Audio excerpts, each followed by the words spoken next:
2 வார்த்தை அல்லாஹ் ரப்பல் ஆலமீன் கிட்ட மிக நெருக்கமாகறதுக்கு ரொம்ப பயனுள்ளதா இருக்கும். அந்த 2 வார்த்தை என்ன? ரசூலுல்லாஹ் ஸல்லல்லாஹு அலைஹி வஸல்லம் ஹதீஸ்ல சொல்லியிருக்கிறாங்க. கலிமத்தானி கஃபீஃபத்தானி அலல் லிசானி ஸகீலத்தானி அலல் மீசானி ஹபீபத்தானி இலர் ரஹ்மானி. 2 வார்த்தை தான்.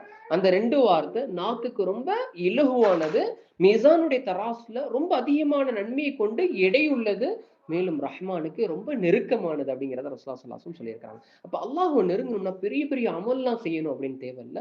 அப்ப சின்ன அமல் ஹாலிஸான முறையில கன்சிஸ்டன்சியோட நம்ம பண்ணாலே போதுமானது. அது என்ன? ரசூலுல்லாஹ் ஸல்லல்லாஹு அலைஹி வஸல்லம் அழகா சொல்றாங்க. இந்த ஹதீஸ் புகாரிலயும் வருது, முஸ்லிம்லயும் வருது.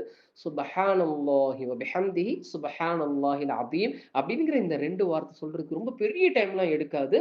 அதே மாதிரி பெரிய ஒரு இன்வெஸ்ட்மெண்ட்டும் கிடையாது. பட் இந்த ஒரு நிமிஷம் நம்ம எடுத்து சொல்றது இருக்குது இல்லையா, நம்முடைய வாழ்க்கையில பெரிய ஒரு மாற்றத்தை ஏற்படுத்துது, அல்லாஹ் கிட்ட நெருக்கத்தை அதிகப்படுத்துது அப்படிங்கிறத ரசூலுல்லாஹ் ஸல்லல்லாஹு அலைஹி வஸல்லம் என்ன பண்ணி தான் சொல்லியிருக்கிறான். இப்பயே ஸ்டார்ட் பண்ணுங்க. இந்த கமெண்ட் செக்ஷன்ல சுப்ஹானல்லாஹ் அப்படின்னு சொல்லிட்டு மென்ஷன் பண்ணிட்டு உங்களுடைய பிற ஃப்ரெண்ட்ஸ்க்கு என்ன பண்ணுங்க, இதை ஷேர் பண்ணுங்க.